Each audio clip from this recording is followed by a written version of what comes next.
Hey guys, welcome everyone. कैसे हैं आप सब? बढ़िया बढ़िया होंगे ऐसे मैं उम्मीद करता हूँ। लास्ट सेशन के अंदर हमने देखा था इंट्रोडक्शन ऑफ अकाउंटिंग, जो है वो पार्ट ए पढ़ रहे थे, जिसमें इंट्रोडक्शन देखा, हिस्ट्री एंड डेवलपमेंट देखा, फिर बुक कीपिंग जो उसका मीनिंग एंड ऑब्जेक्टिव देखा, अकाउंटिंग का जो है वो मीनिंग देख चुके थे हम, प्रोसेस देख चुके थे, यूजर देख चुके थे, ऑब्जेक्टिव देख चुके थे, फंक्शंस देख चुके थे। अब जो है आज बात करेंगे सब फील्ड कि इसके अंदर और कौन कौन से फील्ड है जिसके अंदर ये होता है, और बुक कीपिंग से इसका क्या फ़र्क है, लिमिटेशन और रिलेशनशिप और टाइप एंड सिस्टम। सिंपल सही पार्ट है, सिंपल सही टॉपिक है। रिवीजन आप, मैं ये उम्मीद कर रहा हूँ कि आप टाइम टू टाइम कर रहे हैं। और देखिए, सब फील्ड ऑफ अकाउंटिंग कुछ भी नहीं है, बहुत ही बेसिक्स है। आपने जो सब्जेक्ट पढ़ रखे हैं उन्हीं सब्जेक्ट के नाम है कि अकाउंटिंग में और क्या क्या तरीके से होते हैं। एक तो फाइनेंशियल अकाउंटिंग जो हम बात करते हैं, जिसके बारे में पढ़ रहे हैं, वो जिसके अंदर अपन क्या करते हैं, अकाउंटिंग करते हैं, ट्रांजैक्शन को रिकॉर्ड करते हैं, फाइनेंशियल स्टेटमेंट बनाते हैं, और उसके बाद में उन फाइनेंशियल स्टेटमेंट से हमें ये मदद मिलती है कि हम पता कर सकते हैं कि भाई क्या प्रॉफिट रहा या लॉस रहा, क्या हमारी जो है वो फाइनेंशियल पोजीशन है, मतलब कि बैलेंस शीट क्या है, financial position at a time बताता है कि 31 मार्च के दिन हमारी ये फाइनेंशियल पोजीशन है। और वहीं बात करें हम प्रॉफिट एंड लॉस की, तो ये फॉर द पीरियड होता है। जैसे एक साल के लिए बना रहे हैं तो एक साल हमने जो पूरे काम किए उन कामों का नेट जो है वो रिजल्ट क्या रहा, कितना प्रॉफिट या कितना लॉस रहा। तो फाइनेंशियल अकाउंटिंग की बात करें तो it covers the preparation and interpretation of financial statement. Historical in nature, historical in nature का मतलब क्या होता है कि यहाँ पर आप क्या करते हैं, देखिए हिस्टोरिकल इन नेचर का मतलब समझिए। देखिए, एक तो होता है प्रेजेंट वैल्यू, प्रेजेंट वैल्यू मतलब आज की वैल्यू। समझिए, जैसे मैंने ये जो है वो मोबाइल आज से एक साल पहले मैंने इसको 50,000 रुपये में ख़रीदा, तो मैं आज इसे अगर 50,000 के अंदर बुक के अंदर शो कर रहा हूँ, तब तो ये क्या होगा, हिस्टोरिकल मतलब हिस्ट्री, पुरानी जो वैल्यू है उसके ऊपर चल रहा है। एक प्रेजेंट वैल्यू, आज ये मार्केट के अंदर मान लीजिए इसकी वैल्यू जो वो 20,000 है, तो उस केस के अंदर ये क्या होगा, इसकी प्रेजेंट वैल्यू। सर आप इसे हिस्टोरिकल इन नेचर क्यों कहते हैं, जबकि इसमें तो हम डेप्रिसिएशन लगाते हैं, लाइक 50,000 में खरीदा तो उसके ऊपर हम डेप्रिसिएशन भी तो लगा चुके हैं, तो आज की प्रेजेंट वैल्यू लाने की कोशिश कर रहे हैं? नहीं, प्रेजेंट वैल्यू का मतलब एक्चुअल आज की जो वैल्यू है वो कैलकुलेट करनी होती है। जबकि हम क्या करते हैं, जो हमने पहले के प्राइस दी थी उसी पे डेप्रिसिएशन लगा रहे हैं, मतलब जो हिस्ट्री की जो ओरिजिनल प्राइस थी उसी प्राइस को लेके उसी पे डेप्रिसिएशन वगैरह चला रहे हैं। तो बेस हमारा क्या है, वो जो पुरानी जो वैल्यू है वो है। तो ये क्या होती है, एक तरीके से हिस्टोरिकल इन नेचर होती है। नेट रिजल्ट पता चल जाता है, फाइनेंशियल पोजीशन पता चल जाती है। Net result profit and loss से पता चल जाता है, फाइनेंशियल पोजीशन जो वो बैलेंस शीट से पता चल जाती है। मैनेजमेंट अकाउंटिंग, देखिए कोई भी अगर चीज़ है ना, अगर आपको एग्जाम में तुक्का भी लगाना है तो हमेशा ध्यान रखिएगा, आप 2 बार उस वर्ड को भी पढ़ लोगे ना तो भी आपको काफ़ी कुछ क्लियरिटी आ जाएगी कि भाई ये कहना क्या चाह रहा है या इसके अंदर होगा क्या, लाइक समझिएगा। फाइनेंशियल अकाउंटिंग की बात की तो फाइनेंस से रिलेटेड कि भाई टोटल जो पूरा बिजनेस जो भी फाइनेंशियल ट्रांजैक्शन हुए हैं उनको हमने रिकॉर्ड करके नेट रिजल्ट निकाले और फाइनेंशियल पोजीशन पता की। मैनेजमेंट अकाउंटिंग मतलब मैनेजमेंट के लिए अकाउंटिंग, समझिएगा। मैनेजमेंट अकाउंटिंग मतलब मैनेजमेंट के लिए अकाउंटिंग। अब समझिए, आप कंपनी के मैनेजर है, आप मैनेजर है, अगर मान लीजिए आपकी एक छोटी सी दुकान है, उस दुकान के आप मालिक हैं, तो आपको क्या इन्फॉर्मेशन चाहिएगी, आपको और कुछ अलग इन्फॉर्मेशन भी चाहिएगी। जैसे कि भाई ऑर्डर कब आए हैं, ऑर्डर का proper time to time dispatch हो रहा है या नहीं हो रहा है, जिसने हमसे गुड्स खरीदे क्या वो टाइम से उसको डिलीवर हो रहे हैं या नहीं हो रहे हैं, क्या सप्लायर हमारा रॉ मटेरियल हमें टाइम पे दे रहा है या नहीं दे रहा है। ऐसी बहुत सारी अलग इन्फॉर्मेशन भी चाहिएगी। समझ पा रहे हो बात भाई? जैसे एक आदमी जिसने धंधे में पैसा लगाया उसको तो ये देखना है कि भाई जो पैसा लगाया उस पर वापस रिटर्न कमा रहा है नहीं हो, लेकिन जो धंधे को संभाल रहा है वो तो ये भी तो देखेगा ना कि पैसा जो गुड्स है वो टाइम पे आ रहा है, मैन्युफैक्चरिंग टाइम पे हो रही है, आगे जो वो टाइम पे जा रहा है। तो मैनेजमेंट की इन्फॉर्मेशन की नीड को पूरा करने के लिए जो अकाउंटिंग की जाए वो मैनेजमेंट अकाउंटिंग। समझ पा रहे हो बात भाई? उनकी मैनेजर की ज़रूरत है, उसको चाहिए कि भाई रॉ मटेरियल टाइम पे आया नहीं आया, इस पर एक स्टेटमेंट चाहिए, उसको कब कब लेट हुआ इस पर स्टेटमेंट चाहिए, उसको एक स्टेटमेंट बना के दे दिया, तो ये क्या होगी, एक तरीके से मैनेजमेंट अकाउंटिंग के मैनेजमेंट के लिए। Connected with the internal reporting to the manager, कि हम हमारे इंटरनल जो मैनेजर हैं उनको रिपोर्ट कर रहे हैं, जो प्लानिंग कंट्रोल और डिसीजन मेकिंग में उनकी मदद करेगा ताकि उनको पता रहे कि भाई किस सप्लायर से मंगवाना चाहिए, किसका गुड्स जो है वो जैसे लेके आते हैं तो जिसमें खराब ऑब्सोलेंस परसेंटेज पता किया कि भाई कितना परसेंट खराब रहता है, तो ये सारी रिपोर्ट से उसे पता रहेगा किस सप्लायर से खरीदना चाहिए वगैरह। इसके प्लानिंग और डिसीजन मेकिंग मदद करेगा। और component of management accounting is a component of management accounting is cost accounting which dealt with the cost ascertainment and cost control। बहुत ही ध्यान से समझिएगा, बहुत बार क्वेश्चन पूछा गया कि भाई ऐसे पूछ लिया कि इनमें से ये लिखा है कॉस्ट अकाउंटिंग और ये लिखा है मैनेजमेंट अकाउंटिंग, ये सही है या मैनेजमेंट अकाउंटिंग और कॉस्ट अकाउंटिंग ये सही है। समझिएगा, मैनेजर को बहुत सारी इन्फॉर्मेशन की ज़रूरत रहती है। मैनेजर को बहुत सारी, जो इंटरनल मैनेजमेंट कर रहा है, जो बिजनेस संभाल रहा है, उसको बहुत सारी इन्फॉर्मेशन की ज़रूरत रहती है, जिसमें से एक ज़रूरत ये भी है कि उसे पता हो कि उसका प्रोडक्ट कितने में बन रहा है। लाइक मुझे ये नहीं पता कि ये मेरा बन कितने में रहा है। जैसे ये पेचकस पाना है, मेरे पोडियम पे ही पड़ा है, ये जो पाना है मान लीजिए ये कल कुछ सही कर रहे थे वहीं का पड़ा था, ये जो है अगर मेरा इसमें मैन्युफैक्चरिंग है, मुझे नहीं पता कि ये कितने में बन रहा है, तो क्या मैं इसकी सेल प्राइस डिसाइड कर सकता हूँ क्या? नहीं। क्या मैं पता कर सकता हूँ कि मेरा प्रॉफिट कितना है, पता कर सकता हूँ क्या? नहीं। तो मैं एज ए मैनेजर मुझे डिसाइड करना है कि भाई मेरा काम क्या, डिसीजन लेना कि मैं सेल प्राइस क्या रखूँ, कितने पे प्रॉफिट होगा, कितने पे सेल ज़्यादा होगी। तो उसमें दो चीज़ें, एक तो भाई मार्केट देखूंगा कि मार्केट में ये कितने में सेल हो रहा है, दूसरा मैं ये देखूंगा कि मेरा कितने में बनता है। मान लीजिए मार्केट में ये 10 में सेल हो रहा है लेकिन मेरी कॉस्ट ही 11 लग रही है, तो उसमें मैं इसका क्या करूँगा, इसको बनाना बंद करूँगा, भाई नुकसान तो क्यों लूँ। और अगर ये मेरा 6-7 में बन रहा है तो मुझे पता चलेगा कि भाई हाँ 9 रुपये भी रखूँगा तो मार्केट से मेरे पास ग्राहक ज़्यादा आ जाएंगे और मैं सेल कर सकता हूँ और मेरा फ़ायदा होगा।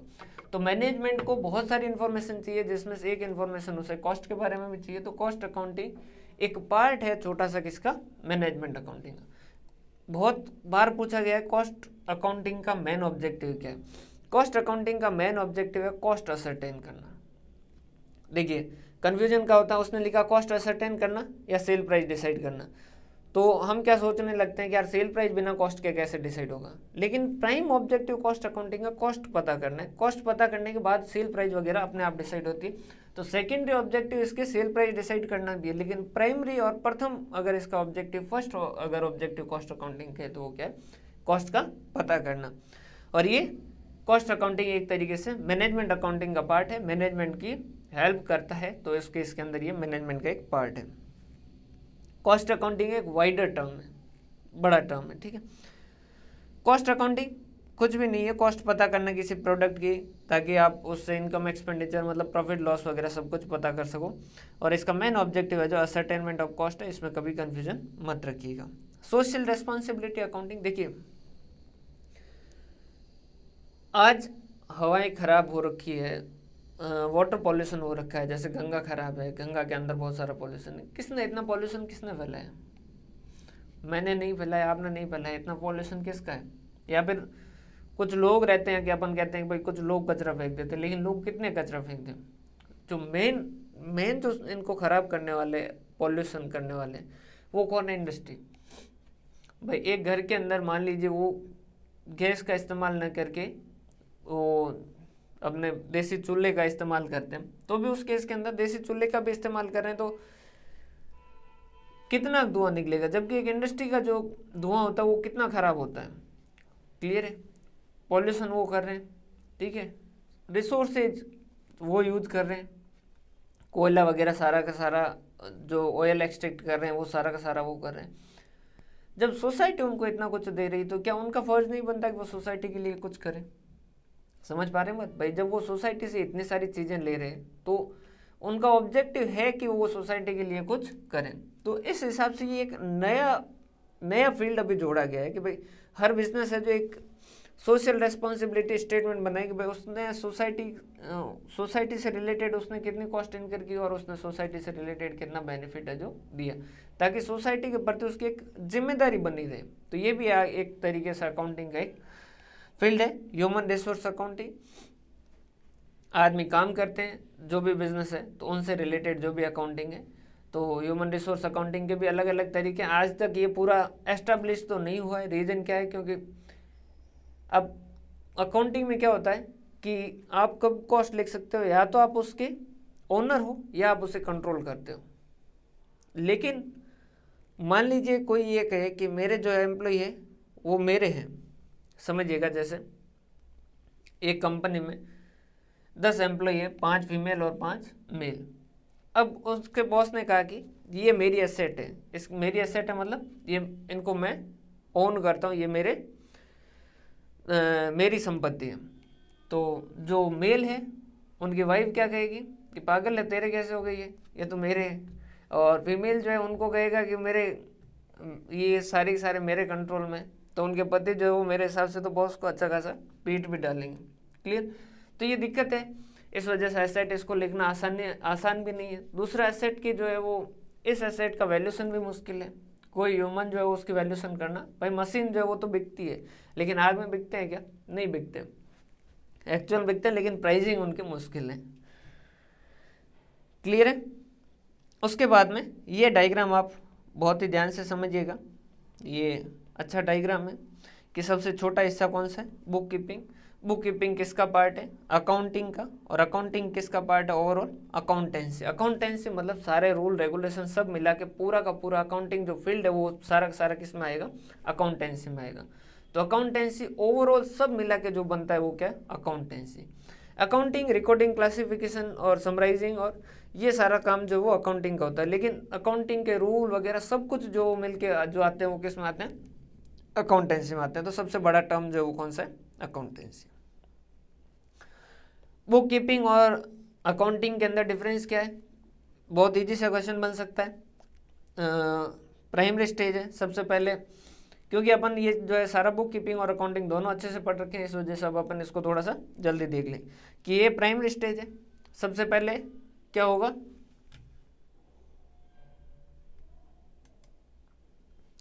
सबसे पहले बुक कीपिंग होगा, रिकॉर्डिंग होगा मतलब, और ये जो है वो सेकंड। इसके बाद में अकाउंटिंग जो शुरू होती है। जहाँ बुक कीपिंग जो है वो सोचना बंद कर देता है, वहाँ से अकाउंटिंग शुरू करता है। ये कोई भी फाइनेंशियल ट्रांजैक्शन को आइडेंटिफाई करेगा और उसको रिकॉर्ड करेगा, और ये क्या करेगा? उसको समराइज करेगा। ये उनको मेजर करेगा कि भाई कितने में गुड्स खरीदा वगैरह, और उनको रिकॉर्ड कर देगा। ये उनका एनालिसिस करेगा और प्रॉफिट और लॉस बनाएगा, बैलेंस शीट बनेगा। हम सारा देख चुके हैं। इसका मेन ऑब्जेक्टिव जो वो सिस्टमेटिक रिकॉर्डिंग है, और इसका मेन ऑब्जेक्टिव प्रॉफिटेबिलिटी और फाइनेंशियल पोजीशन पता करना। ये रूटीन वर्क है, ये एनालिटिकल प्रोसेस है।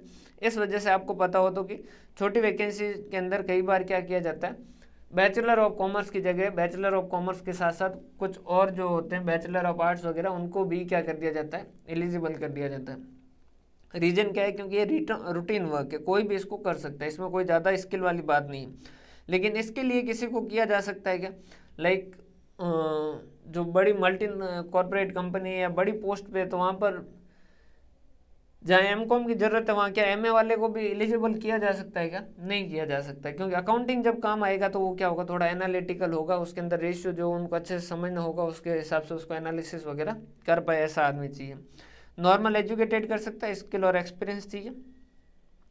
ये बेसिस ऑफ अकाउंटिंग है, इसके हिसाब से अकाउंटिंग होगा। और बुक कीपिंग जहाँ खत्म होगी वहाँ से ये शुरू होगा। फाइनेंशियल स्टेटमेंट इसमें नहीं बनते, इसमें बन जाते हैं। इससे कोई मैनेजरियल डिसीजन नहीं ले सकते, क्योंकि सिर्फ रिकॉर्ड किए हुए ट्रांजैक्शन, इससे मैनेजमेंट डिसीजन लिए जा सकते हैं। इसकी कोई सब फील्ड नहीं, इसके सब फील्ड है।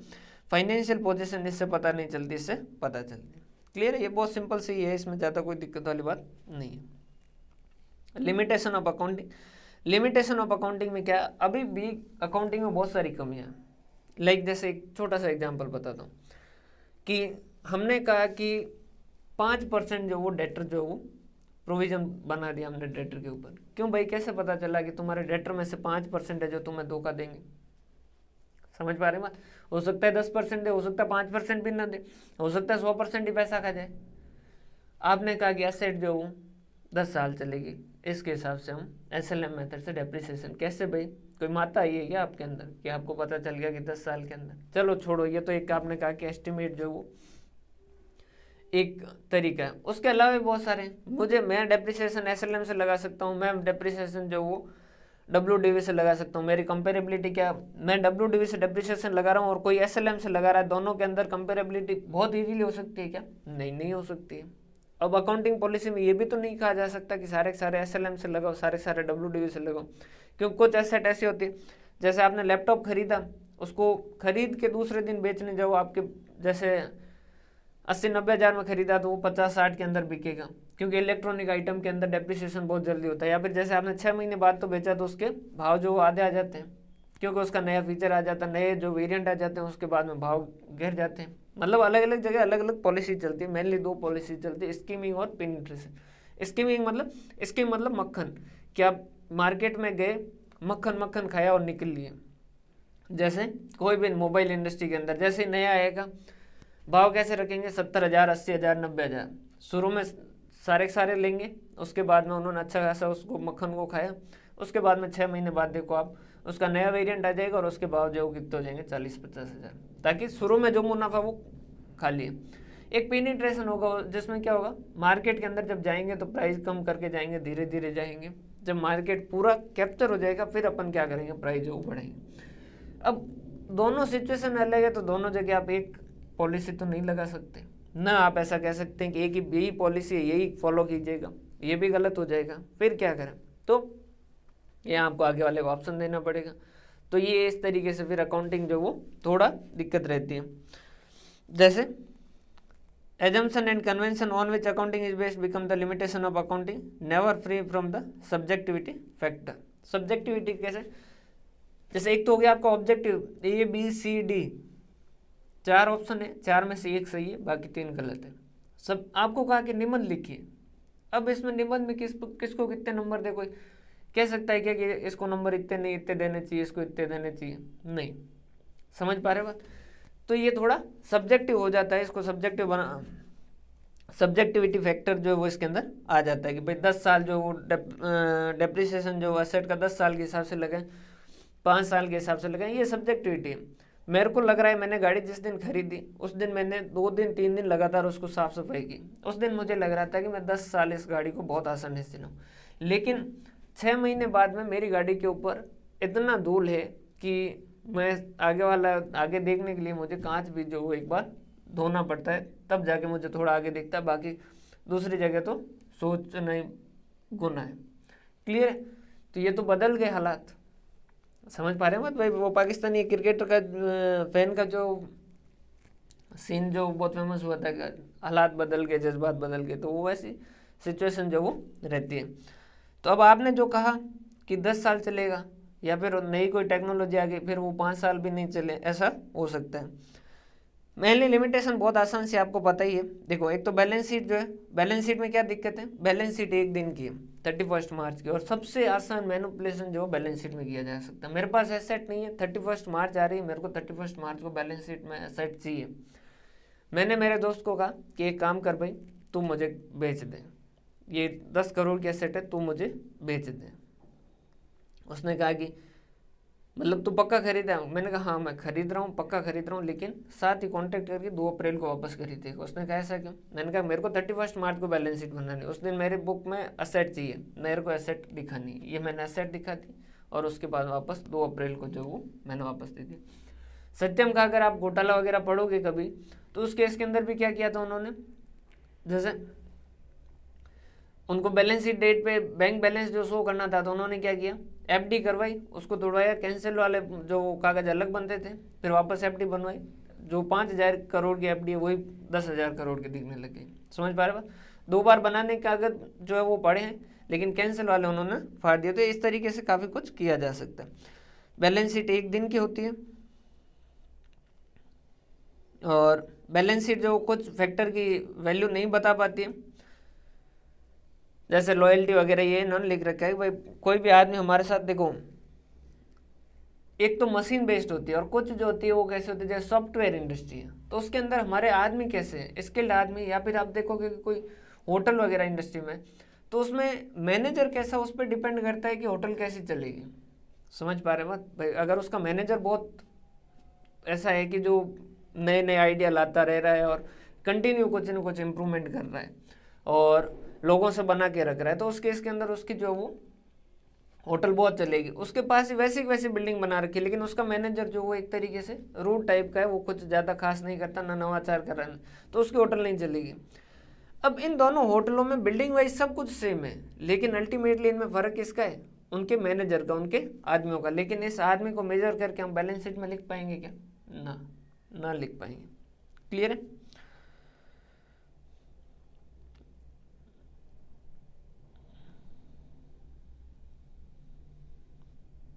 बैलेंस शीट जो वो है, दूसरा लिखा है बैलेंस शीट एक दिन की होती है। इसके लिए रिजोल्व करने के लिए एक ऑडिटर ये करता है कि भाई एक चीज़ होती है कि जब फाइनेंशियल स्टेटमेंट बनते हैं उसके बाद में दो चीज़ें होती हैं। एक तो event occurring after balance sheet date नाम से एक इसके अंदर पॉइंट लिखा होता है कि भाई बैलेंस शीट डेट के बाद में अगर कोई मेजर इवेंट हो जाए जो आपको लगता है फाइनेंशियल स्टेटमेंट में आना चाहिए, तो उनको वापस फाइनेंशियल स्टेटमेंट में लिखा जाता है। तो उसमें एडजस्टिंग और नॉन एडजस्टिंग, मतलब कि जैसे 31 मार्च को हमारे ऊपर कोई केस था, अब उसको 10 अप्रैल को मान लीजिए उसका फैसला आ गया और हम केस हार गए, और उस वजह से जो है बहुत बड़ी प्रॉब्लम हो गई, बहुत बड़ा क्लेम है जो हमको देना पड़ सकता है। या फिर हमारा डेटर जो था उसके ऊपर केस था और वो इंसॉल्वेंट हो गया है और वो पैसा नहीं मिलेगा। अगर हमें लगता है कि फाइनेंशियल स्टेटमेंट बताना चाहिए तो दो सिचुएशन होती है। एक तो ए जो है वो 4 बताता है कि event occurring after balance sheet date, कि भाई बैलेंस शीट डेट के बाद में है तो भी कुछ ट्रांजैक्शन को जो हम फाइनेंशियल स्टेटमेंट में एडजस्ट करते हैं। और दूसरा, एक तो ये हो गया, और दूसरा जो है वो ऑडिटर अपनी रिपोर्ट देता है उसके अंदर भी ऐसे ट्रांजैक्शन को लिखता है। तो इस वजह से ये थोड़ा बहुत कम करने की कोशिश की जा सकती है। ऑन डेट है 31 मार्च को अगर आपने एसेट बढ़ा दिए और फिर एकदम से कम किया तो भी थोड़ा बहुत ऑडिटर रिपोर्ट वगैरह में देखने को मिल जाएगा। बाकी ये इसके लिमिटेशन है कि वो एक दिन का होता है। इग्नोर करता है change in some money factor like inflation वगैरह। मैंने आज से मान लीजिए संदीप सर जो है उन मतलब मेरे जो सगे नाना जी, संदीप सर के सगे दादाजी जो है, उन्होंने क्या किया, जो उनका जो खेत है अभी वो उन्होंने खरीद रखा है 16 रुपये के अंदर। परदादा ने, मतलब मेरे परनाना ने 16 रुपये में खरीद रखा है। अगर वो इस अकाउंटिंग के हिसाब से होता है तो वो आज भी बुक के अंदर कितने पे सो रखा होता? 16 रुपये के हिसाब से। क्यों? क्योंकि भाई डेप्रिसिएशन तो लगता नहीं, लैंड के ऊपर डेप्रिसिएबल एसेट नहीं है, और उसके अलावा इन्फ्लेशन अपन रिकॉर्ड करते नहीं। एसेट का अपवर्ड मूवमेंट जो है वो मतलब ऊपर की साइड के अंदर वैल्यूएशन बहुत रेयर केस में किया जाता है। तो ये आज भी कितने पे सो रखा होता? 16 पे। अब एक्चुअल में उसकी 16 रुपये है क्या कीमत? समझ पा रहे बात? भाई आज उस खेत को करोड़ों रुपए उसकी प्राइस है, लेकिन वो अभी भी कितने पे चल रहा है? 16 रुपये पे चलता। तो ये इस तरीके की थोड़ी प्रॉब्लम रहती है, इन्फ्लेशन वगैरह को चेक नहीं करता। अकाउंटिंग जो वो प्रिंसिपल आपस में एक दूसरे से लड़ते हैं।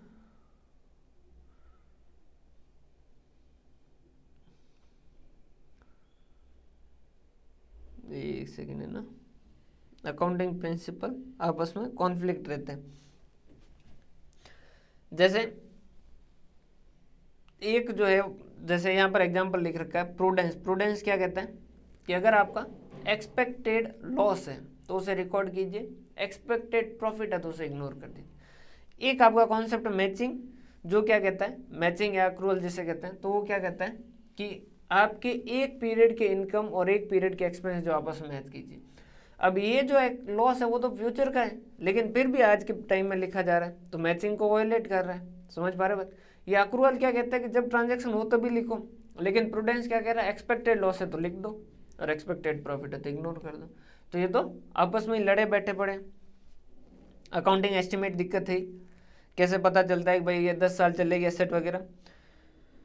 Financial statement consider those asset which can be express in monetary term. ये तो अपन बात कर ही चुके हैं भाई, जो आदमी वगैरह उनको अपन नहीं कर सकते, और अलग अलग अकाउंटिंग पॉलिसी जो वो फॉलो की जा सकती है, इस वजह से मैनिपुलेशन जो वो किए जा सकते हैं। कई बार आपको प्रॉफिट बढ़ाना होता है तो सीए के पास जाओ तो सीए से पूछा जाता है कि भाई सर कि हमें पैसा चाहिए, और पैसा इन्वेस्टर के पास जाएंगे तो उनको मुनाफा चाहिए, मुनाफा चाहिए, तो मुनाफा तुम्हारे पास है नहीं।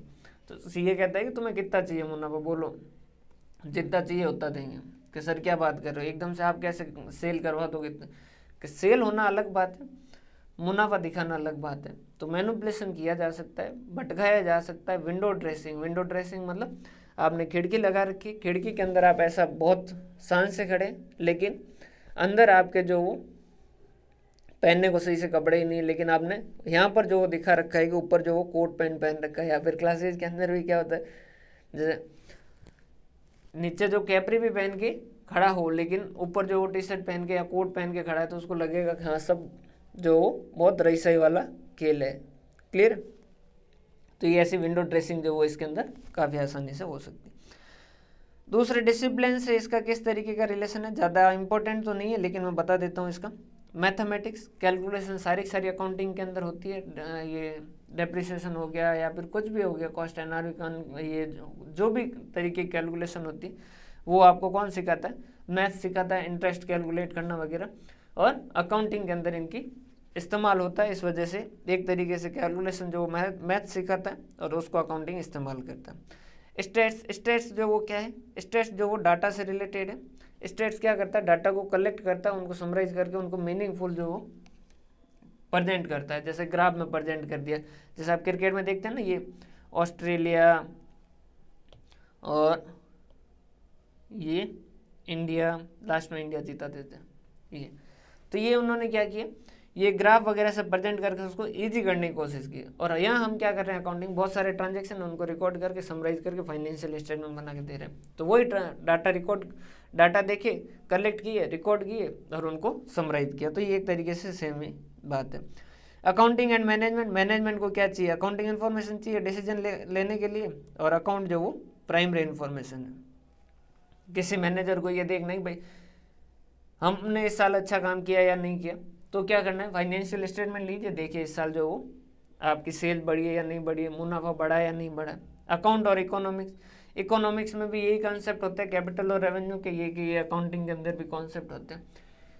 एक बहुत गहरी बात लिखी है, देखो इकोनॉमिक्स में क्या है, कहा जाता है capital is like a tree and and income and profit are its root, कि ये जो पौधा है वाह यार हरे कलर का ही था, तो ये जो है ये क्या है, कैपिटल है। क्यों कैपिटल है, क्योंकि इसको हमने काटने के लिए नहीं लगाया, हमने इसको लगाया ताकि इस पर कुछ रिटर्न मिले, और इस पर फल लगेंगे, वो हमारे लिए क्या है, रेवेन्यू। सेम कॉन्सेप्ट है जो कौन चला रहा है, अकाउंटिंग चला रहा है, तो दोनों के सेम ही रहते हैं।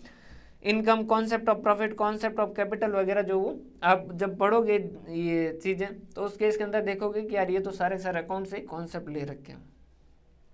अकाउंट और लॉ, भाई लॉ अगर आपने नहीं माना, कंपनीज एक्ट में लिखा है कि इतना रिजर्व बनाना है, आपने नहीं बनाया, आपको लगेगी पेनल्टी, अच्छी खासी पेनल्टी। तो उसके लिए जो अकाउंटिंग कर रहा है उससे कानून का भी ध्यान होना चाहिए। इस वजह से CA CS और CMA के जो भी कोर्स होते हैं उनके अंदर लॉ भी देखने को मिलती है, या फिर आपके BCom MCom जो है उनके अंदर भी लॉ देखने को मिलती है। अकाउंटिंग और सोशियोलॉजी, सोसाइटी हमें रिसोर्स देती है, तो सोशल कॉस्ट और बेनिफिट एनालिसिस होना चाहिए।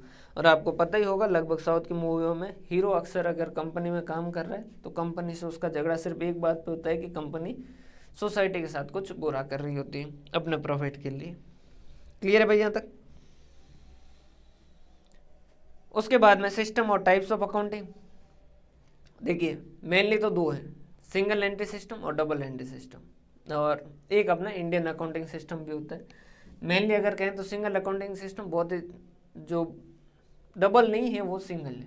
डबल अकाउंटिंग सिस्टम क्या कहता है कि भाई डबल एस्पेक्ट होंगे, अगर कुछ आएगा तो कुछ जाएगा, अगर प्लस होगा तो कुछ माइनस होगा, ये तय है। अल्टीमेटली रिजल्ट जो वो हमेशा बराबर ही रहेगा। अगर आपने कोई चीज़ खरीदी है तो उसके बदले में कुछ न कुछ जाएगा, या कुछ चीज़ बेची है तो उसके बदले में कुछ न कुछ आएगा। हर ट्रांजैक्शन के दो तरफा इफेक्ट है जो होते हैं, और दोनों तरफा इफेक्ट को जो रिकॉर्ड करे वो क्या है, डबल एंट्री सिस्टम। ठीक है, तो सिंगल एंट्री क्या है, जो एक साइड लिखे, नहीं एक साइड नहीं, जो डबल एंट्री नहीं लिखे। देखिए समझिएगा, ऐसा नहीं है कि वो सिर्फ एक साइड लिखते हैं, इसका उनका कहने का मतलब वो है कि वो सिर्फ डबल साइड नहीं लिखते हैं। कुछ एंट्रियों में हो सकता है वो डबल भी लिखे, लेकिन कुछ में वो सिंगल भी ना लिखे और कुछ में सिंगल लिखे, तो जो डबल नहीं है वो सिंगल। तो सिंगल अकाउंटिंग सिस्टम वैसे कोई अकाउंटिंग सिस्टम नहीं है जो डबल अकाउंटिंग सिस्टम फॉलो नहीं करते हैं पूरी तरीके से, उसे हम क्या कहते हैं, सिंगल अकाउंटिंग सिस्टम। सर ऐसा क्यों करते हैं, जैसे छोटा बिजनेसमैन है, उसको पूरे के पूरे अकाउंटिंग के प्रिंसिपल वगैरह सारे के सारे न पता है, न वो ऐसा कर सकता है, न वो ऐसा जानेगा, और न इसमें इतना वो माताफोड़ी करेगा, न इतनी कॉस्ट इनकर करना चाहेगा। तो उसने क्या कर दिया, अपने जो जरूरी खाते थे वो खाते अकाउंट जो उसने बना लिया। उसको पता रखना है कि कैश कितना है, कैश वगैरह के बारे में, तो उसने कैश से रिलेटेड एक खाता बना दिया। उसको ये पता रखना है कि भाई मैं किससे किससे पैसा मांगता हूँ, तो उसके लिए उसने एक खाता बना दिया। और उसने कहा कि मेरे से जो मांगते हैं उसके लिए तो क्या ही खाता बनाऊँ, उसको वो खुद याद रख लेगा, या एसेट के लिए क्या खाता बनाऊँ। तो इस केस के अंदर ऐसे कुछ ज़रूरत के अनुसार खाते बनाए जाते हैं, बाकी पूरा full fledged double entry system follow नहीं किया जाता। और डबल एंट्री सिस्टम जो अपन ओरिजिनल जो पढ़ते हैं वो double entry system small businessman जो वो करते हैं,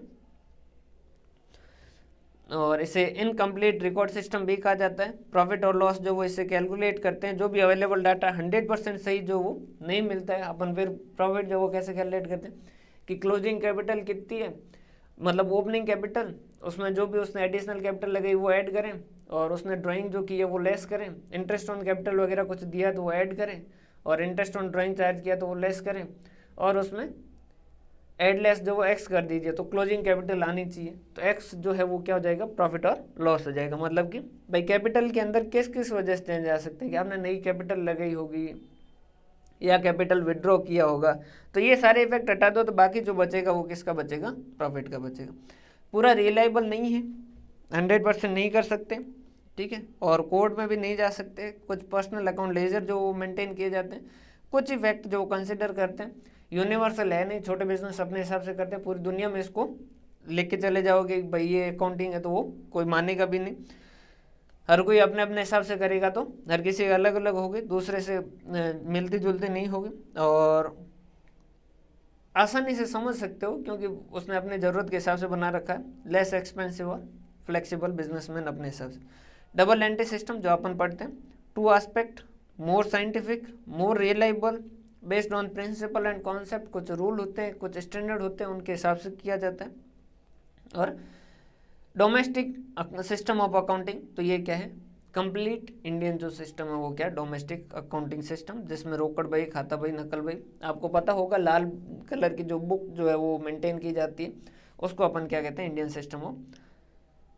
अगर आप महेश्वरी या ऐसी जाति से बिलोंग करते हैं तो आपने ज़रूर देखा होगा ये बुक्स वगैरह, क्योंकि जैन वगैरह इन जो बेसिकली शुरू से व्यापार करते आए, उन्होंने तो पक्का ही देखा होगा, शुरू में गणेश जी की और लक्ष्मी माता की फ़ोटो लगा रखी होती है, और वैसे देख तो हर किसी ने रखा होगा कि आप कभी न कभी दुकान से खरीदते हो तो ऐसा देखा होगा, या स्टेशनरी पे जाओगे तो लाल कलर की बुक जो होती है वो पुराना अपना इंडियन सिस्टम होता है, वो भी मोर साइंटिफिक और एकदम बहुत सही था, कोई ऐसा उसमें भी दिक्कत नहीं थी। लेकिन फिर ये आ गया और कंप्यूटर के साथ जो वो इसका डबल एंट्री सिस्टम जो इसने प्रोग्रेस ज़्यादा कर ली, तो फिर ये चलता है। ये यहाँ तक का अपन देखें, और तो यहाँ तक आप एक बार अच्छे से रिवीजन कीजिएगा, एक बार मैं वापस आपको सारा कुछ बता दूँ जल्दी से। देखो, सबसे पहले इंट्रोडक्शन देखा कि अकाउंटिंग वगैरह क्या होता है, बेबीलोनिया सिटी ऑफ कॉमर्स, उसके बाद में ये सुमा डे अर्थमेटिका जियोमेट्रिका 1494 के अंदर ये लुका पिशुली ने अपनी बुक लिखी थी, डेबिट क्रेडिट वर्ड यूज किए थे, और उसके बाद में बुक कीपिंग, सबसे पहला रिकॉर्डिंग वगैरह करते हैं उसके अंदर, बुक कीपिंग के अंदर, और बुक मेंटेन करते हैं वगैरह, सोल प्रोप्राइटर पार्टनरशिप, और ये सब होता है। इसका मेन ऑब्जेक्टिव जो कंप्लीट रिकॉर्डिंग ऑफ सिस्टम, पूरा रिकॉर्ड कर पाएँ, और असर्टेनमेंट ऑफ फाइनेंशियल इफेक्ट जो वो पता कर सकते हैं इसमें, सॉरी इसके बेसिस पे पता कर सकते हैं फाइनेंशियल इफेक्ट जो मदद करता है। फिर उसके सेकंड जो वो अकाउंटिंग, जिसमें रिकॉर्डिंग, क्लासीफाइंग, समराइजिंग वगैरह होता है, फाइनेंशियल स्टेटमेंट वगैरह बनाए जाते हैं। फिर प्रोसीजरल एस्पेक्ट, सबसे पहले रिकॉर्ड, फिर क्लासीफाई, फिर समराइज, फिर एनालिसिस, फिर इंटरप्रिटेशन, कम्युनिकेशन वगैरह करते हैं। फिर इन्फॉर्मेशन के यूजर, इंटरनल एक्सटर्नल सब होते हैं, जैसी जिसकी ज़रूरत वैसा वैसा वो देखेगा, इन्वेस्टर देखेगा प्रॉफिट और लॉस कितना हो रहा है, एम्प्लॉय देखेगा कि कंपनी चलेगी या नहीं चलेगी, लेंडर जो वो देखेगा कि पैसा वापस मिलेगा या नहीं मिलेगा, सप्लायर और क्रेडिटर देखेगा उसको क्रेडिट पॉलिसी क्या रखनी चाहिए, कस्टमर जो देखेगा कि स्टेबिलिटी, जो प्रोडक्ट खरीद रहा है वो कल उसकी कोई प्रॉब्लम आ जाए तो वो सही करवा पाए, तो उसके लिए स्टेबल है या नहीं कंपनी।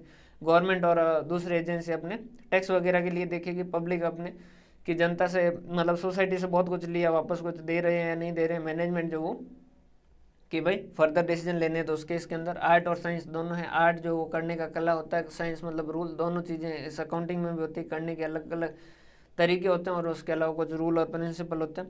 अकाउंटिंग के ऑब्जेक्टिव देखे थे हमने, systematic recording, ascertainment of result जो हुए उनको रिजल्ट पता करना, प्रॉफिट और लॉस, और फाइनेंशियल पोजीशन, बैलेंस शीट पता करना और इन्फॉर्मेशन देना, इसलिए इसको लैंग्वेज ऑफ बिजनेस भी कहते हैं। टू नो सॉल्वेंसी पोजीशन, इसके फंक्शन क्या है, मेजरमेंट, फोरकास्टिंग, मेजर करते हैं पुराने और आज के टाइम के फोरकास्टिंग, इसके हिसाब से हम कल का जो पता करते हैं। डिसीजन मेकिंग मदद करता है, कंपैरिजन और इवैल्यूएशन मदद करता है कंट्रोल में, और गवर्नमेंट रेगुलेशन और टैक्सेशन। गवर्नमेंट कल को आके कहे तुमने टैक्स कम दिया, हम उनको अपनी अकाउंटिंग पकड़ा सकते हैं। उसके बाद में सब फील्ड की बात करें तो आज सब फील्ड के बारे में बात की। फाइनेंशियल अकाउंटिंग जो फाइनेंशियल ट्रांजैक्शन वगैरह रिकॉर्ड करते हैं वो। मैनेजमेंट जो मैनेजमेंट के इन्फॉर्मेशन के हिसाब से। कॉस्ट अकाउंटिंग जो कॉस्ट का असरटेनमेंट करने के लिए अपन करते हैं। सोशल रेस्पॉन्सिबिलिटी, सोसाइटी से कितनी कॉस्ट और कितनी बेनिफिट, उसके लिए ह्यूमन रिसोर्स अकाउंटिंग।